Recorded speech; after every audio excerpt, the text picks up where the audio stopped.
Hi, this is Dr. Hema, dental surgeon, Ayu Dental Care in Ayu Neuro Multispecialty Hospital.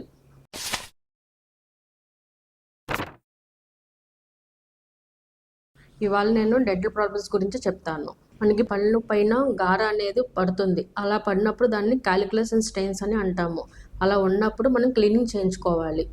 Next పుచ్చిపన్ను అనేది సూపర్ఫిషియల్గా ఉంటుంది, డీప్గా ఉంటుంది. సూపర్ఫిషియల్గా అంటే మనకి పన్ను మీద 3 లేయర్స్ ఉంటాయి: ఎనామిల్, డెంటిన్ అండ్ పల్ప్.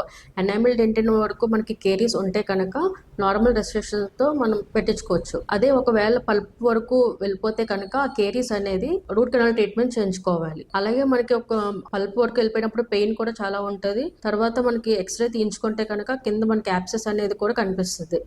అలా ఉన్నప్పుడు రూట్ కెనాల్ ట్రీట్మెంట్ చేయించుకొని పైన క్రౌన్ పెట్టించుకోవాలి. ఒక పన్ను అయితే కనుక సింగిల్ టూత్ క్రౌన్ పెడతాము. అలాగే ఒకవేళ మనకి మల్టిపుల్ టీత్ కావాలి అంటే అప్పుడు క్రౌన్ అండ్ బ్రిడ్జ్ అనేది యూస్ చేస్తాము. నెక్స్ట్ ఇంపాక్టెడ్ టీత్ అంటే మనకి యాక్చువల్గా థర్డ్ మోలార్ అంటే విజ్డమ్ టీత్ మనకి స్పేస్ ఉంటే కనుక కరెక్ట్ పొజిషన్లో అది ఎరప్ట్ అవుతుంది. స్పేస్ లేనప్పుడు మనకి హారిజెంటల్గా వెర్టికల్గా అనేది ఎరప్ట్ అవుతూ ఉంటుంది. అలా ఉన్నప్పుడు మనకి స్లాంటింగ్గా వచ్చేస్తుంది టీత్.